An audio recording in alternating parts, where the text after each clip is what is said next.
কিছু একটা শোনার জন্য, কিছু একটা দেখার জন্য, কিছু একটা বোঝার জন্য, একা যুদ্ধে যোঝার জন্য, কিছু একটা বলার জন্য, পাথর ভেঙে চলার জন্য, আরেকটি বার বাঁচার জন্য, সূর্যমুখী সাজার জন্য, অরূপ রসে ডোবার জন্য, কিছুই না হবার জন্য, প্রজাপতি ধরার জন্য, আবেগে স্নান করার জন্য, বিশ্বকবির গানের জন্য, অস্ত রবির ছবির জন্য, শুধরে নেওয়া ভুলের জন্য, আকাশ ভরা নীলের জন্য, কিছু একটা নেবার জন্য, নতুন কিছু দেবার জন্য, বুক ভর্তি আসার জন্য, টাটকা ভালোবাসার জন্য, কোথাও না যাবার জন্য, তোমার কাছে আসার জন্য আমায় আবার জন্মাতে হবে। Thank you. এখন পার হাঁটে না, তবে পেট চলে যায় অনেক দূর গহ্বরের খোঁজে, মাথা ঘুরে বেড়ায় পৃথিবী। কাল তার লাশ দেখলাম, মাথা আমেরিকায়, পেট সিরিয়ায়, হাত ভারতে। ক্ষুধার পেট বিশ্বজুড়ে, ক্ষুধার পেট বিশ্বজুড়ে, ক্ষুধার পেট বিশ্বজুড়ে। স্বাগতা লক্ষ্মীদের আর একটা কবিতা ইংলিশে। The whole world is suffering, O Lord. The whole world is suffering, O Lord. Humanity crying for peace. Everyone wants to come back to life. Toil and tears want justice. People try to overcome the mirage. Lightless, rusty, breakable tower. Your blessings drop just like vases, like fearless emerald bower. Where is peace, O Lord? One kills another's opinion. Someone's grudge makes a deep wound, dishonors the other's religion. The whole world is suffering, O Lord. Please remove all ugly disgrace. Lack of unity must leave. We need an unarmed friendliness. We need an unarmed friendliness. We need an unarmed friendliness. By chance বা by default একটা প্রতিজ্ঞা করেছিলাম, বাবার অনুষ্ঠানে যিনি প্রথম এসছেন তিনি প্রচুর নাম করেছেন এবং ভগবানের সরস্বতীর আশীর্বাদে, মা সরস্বতীর আশীর্বাদে তার নাম আরো ছড়াক, তিনি আরো স্টুডেন্ট পড়ান এবং তিনি যেন এই কাজটি করে যেতে পারেন। কিন্তু আমি যে প্রতিজ্ঞাটা করেছিলাম সেটা নিয়ে দুটো কথা বলি, যে আমি কারোর মাধ্যমে তার সঙ্গে আলাপ করব না। যদি অ্যাক্সিডেন্টলি দেখা হয়ে যায় তাহলে নিশ্চয়ই করে দেখা করব। কালকে যখন অনুষ্ঠানটা কভার করছি বহুবার ইচ্ছে হলো যে গিয়ে বলি, তারপরে তিনি বেরিয়ে গেলেন, তখনও আমি হলের ভেতরে অনুষ্ঠান কভার করছি, তারপরে মনে হলো যে না, আর কিছু কভার করা নেই, এবার বেরিয়ে যাই। তখন দেখি তিনি বাইরে দাঁড়িয়ে আছেন, অনেকক্ষণ কথা হলো, তার ভেতরে কিছু ছবি নিয়ে কথা হলো। কার না স্মৃতি ভালো লাগে, সেই সময়কার কিছু ছবি দিদির জন্য তুলে দিচ্ছি, এগুলো আমি পেয়েছি। আর এটার প্রাপ্য আপনার, আমার তো নয়। বাবার কাজটা আমি করছি। যে কথাটা বাবাকে বলেছিলাম যে লায়ন্স ক্লাবের জন্য অনুষ্ঠান অর্গানাইজ করো, তারা তো বড় লোক, তুমি ভালো অর্গানাইজার, তাহলে দেশের জন্য গরিবী হাঁটানোর জন্য কেন কাজ করো না? গভর্নমেন্ট তার মতন কাজ করবে কি করবে না সেটা তো গভর্নমেন্টের ব্যাপার। আমাদের দেশে সরকারি কর্মচারীরা তারা করবে কিনা সেটা তাদের ব্যাপার। আমাদের দেশে কর্পোরেট সে কাজ করবে কিনা সেটা তাদের ব্যাপার। কিন্তু তুমি অ্যাজ অ্যান অর্গানাইজার দেশটাকে কি জুড়তে পারো না? কালকে লিটল ম্যাগাজিনের স্টলে টটস্কি নিয়ে কাজ করছেন এমন বহু মানুষের সঙ্গে দেখা হলো। আমি বললাম যে 2026-এ কোথা থেকে কাজ শুরু করবেন, যে 2027 আমাদের ভালো যাবে। সব লিটল ম্যাগাজিনকে নিয়ে একটা মঞ্চ তৈরি হলো না কেন? ধরুন একটা লিটল ম্যাগাজিন আছে, সেখানে 10টা সদস্য আছেন, তারা মাসে 100 টাকা করে দিচ্ছেন, 1000 টাকা। এইভাবে সব সব ম্যাগাজিনের 10 জন 20 জন একটা আর্থিক রেভলিউশন আনছেন, তাহলে লিটল ম্যাগাজিন পাহাড়ে যাবে না কেন? আপনি বছরে 12,000 টাকা জমালেন, ধরুন আমরা সিকিমের ট্রিপ করছি, নামচিরি ট্রিপ করছি, যে জায়গাটাকে আমি ভালো চিনি, যে হোটেলে আমি নিজে কাজ করেছি লকডাউনে 3টে মাস, লকডাউনের পরে 3টে মাস। আমরা সেখানে লিটল ম্যাগাজিনের 12,000 টাকা যদি দুজন স্পন্সর করা যায়, তো লিটল ম্যাগাজিন থেকে দুজন স্পন্সর হয়ে যাবেন। আমরা যারা অনলাইনে কাজ করি, কথামুখ আর ভাবনামুখ, এই দুই চ্যানেল আপনাদের সঙ্গে ট্রাভেল করবে।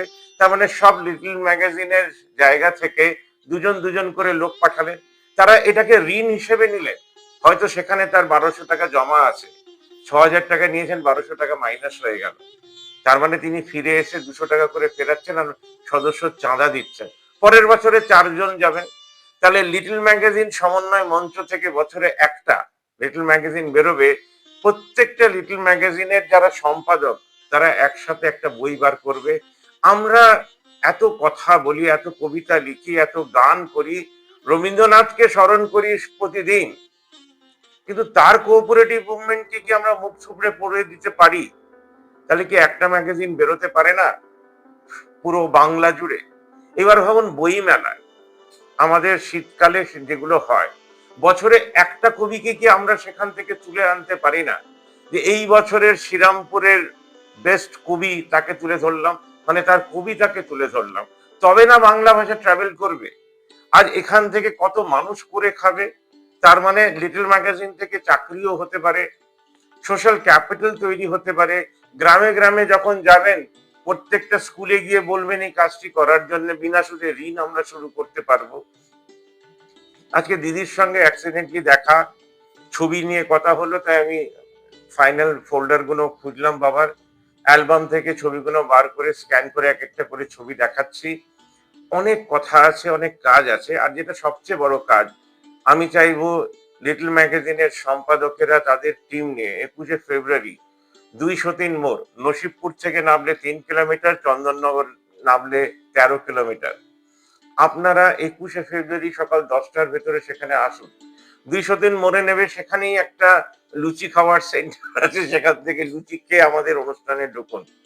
আমি সেন্টার হিসেবে সেটাকে ডিক্লেয়ার করতে চাই। জেল খোলা হয়েছে ট্যাক্সের টাকায় ক্রিমিনালদেরকে খাওয়াতে, সবাই ক্রিমিনাল নয়, সেখানে অনেক আন্ডার ট্রায়াল থাকে। তাহলে আমাদের দেশে ভালো লোকেদেরকে কোথায় একত্র করা হবে? আমি যে সেন্টার খুলছি এটা একটা মডেল। বাংলায় যে গ্রিন মুভমেন্ট হচ্ছে, যারা সাইকেল নিয়ে বেরোয়, যারা হেঁটে বেরোয়, যারা ট্রেকিং এ বেরোন পাহাড়ে, তারা একটা বার্তা নিয়ে যান সবুজে। তাহলে এরকম 100টা গ্রাম বাংলায় যদি এরকম সেন্টার খোলে, তারাই সোশ্যাল ক্যাপিটাল তৈরি করবে। যারা চালাবে তারা সেই গ্রামের লোকেদেরকে এক করে মাসে 30 টাকা হোক একটা চাঁদা তুলবে। 20% তাদের জন্য আর 80% হচ্ছে সেই গ্রামে খরচা করতে হবে। সব বাড়িকে সোলার করতে হবে। বলে পাখিরা সারাদিন কাজ করে যায়, তাদের কোনো রিজার্ভ ব্যাংক নেই। তাদের তো আক্ষেপ নেই, আমাদের রিজার্ভ ব্যাংক থাকলেও আমাদের কোনো কাজে লাগবে না। তাই খবরের কাগজ জমা করে সোশ্যাল ক্যাপিটাল তৈরি করে পুরো গ্রাম বাংলাকে আমরা যদি আর্থিক বিপ্লবের দ্বারা চালিত শক্তি করি, তাহলে প্রত্যেকটা মায়ের হাতে কাজ থাকবে। তারা প্রতি মাসে কিছু না কিছু ইনপুট দেবেন আর্থিক। আজকে যে 1000 টাকা লক্ষ্মী ভান্ডারের পাওয়া যাচ্ছে, 10 জন মা সেটাকে যদি জমান 10,000 টাকা, বছরের শেষে 1,20,000 টাকা, 20% জমিয়ে রাখবেন, বাদ বাকি বিনা সুদে ঋণ নেবেন, প্রতি মাসে 200 টাকা সদস্য চাঁদা দেবেন, 300 টাকা করে ফেরাবেন। সেকেন্ড রাউন্ডে 400 টাকা, 200 টাকা সদস্য, 400 টাকা ঋণের টাকা বিনা সুদে ফেরাবেন। সময় ফেরালে আপনারা 10% করে সুদ পাবেন, আর যারা চালাচ্ছে তারা 10% ইনকাম করতে পারবে। কবিতার সঙ্গে সাহিত্য, সাহিত্যের সঙ্গে আর্থিক মুভমেন্ট, তার সঙ্গে নাগরিক মুভমেন্ট সব যদি জুড়ে যায়, এই দেশটাকে কি মহান দেশ হওয়া ছাড়া আর কোনো উপায় থাকবে? প্রত্যেকটা নাগরিক কোনো না কোনো কাজের সঙ্গে যুক্ত থাকবে। কালকে দিদি গান করেননি, কিন্তু তিনি অল ইন্ডিয়া সিঙ্গিং ট্যালেন্ট কন্টেস্টে ফার্স্ট হয়েছেন। তার ডেট উনি বললেন 28 এপ্রিল 1985, এবং সেটাকে উনি তার জন্মের আরেকটা বার্থডে হিসেবে ট্রিট করেন।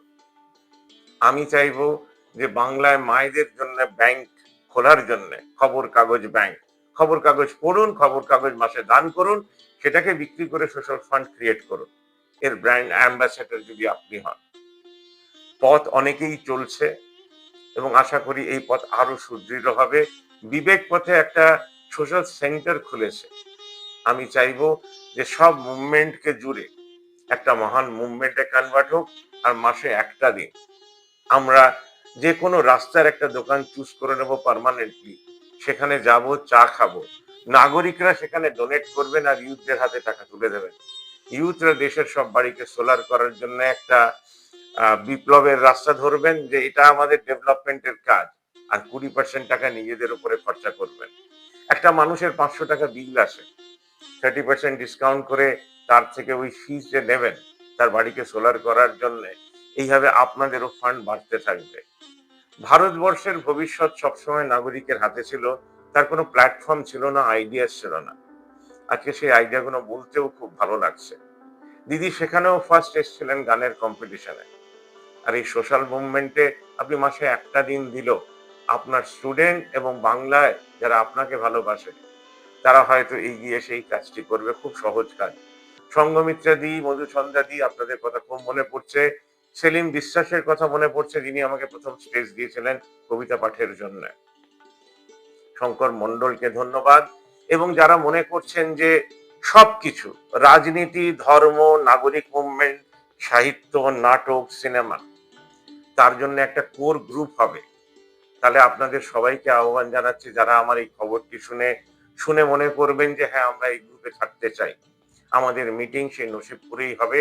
আর 2-3 দিনের ভেতরে এক্সক্লুসিভ 21শে ফেব্রুয়ারির ওপরে সেই জায়গা থেকে আপনাদেরকে ছবি তুলে দেব, ভিডিও তুলে দেব, কারণ সেই জায়গাটা পরিষ্কার নয়, সেটা আমরা কালকে পরিষ্কার করতে যাচ্ছি।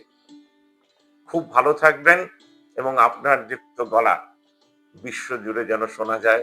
আমাদের সেন্স সেন্টার থেকে সেই ব্যবস্থাটা নিশ্চয়ই করে করব, যে আপনি লাইভ করবেন আর 100টা সেন্স সেন্টার সেটাকে টেলিকাস্ট করবে, সেখানকার মানুষেরা বসে দেখবেন, হাজারো হাজারো মানুষ যারা সোশ্যাল মুভমেন্ট, আর্থিক সোশ্যাল মুভমেন্টের সঙ্গে যুক্ত থাকবেন খবর কাগজ ব্যাংক খুলে। তাহলে প্রত্যেকটা গ্রামে একটা করে আমরা প্রজেক্টর লাগাবো, যেখানে বাংলার সিনেমা দেখানো হবে। সেই গ্রাম থেকে যা কালেকশন হবে তার 50% তারা টলিউডে পাঠাবে সিনেমা করার জন্য, আর 50% চাষিদেরকে বিনা সুদে ঋণ। আজকে যদি প্রত্যেকটা ক্লাব, প্রত্যেকটা পার্টি অফিস, প্রত্যেকটা মন্দির, প্রত্যেকটা মসজিদ, প্রত্যেকটা চার্চ এই মুভমেন্টের সঙ্গে যুক্ত হয়ে যান, তাহলে ভারতবর্ষকে গরিব রাখে কার ক্ষমতা আছে? আজকের মতন এতটাই। ভালো থাকবেন।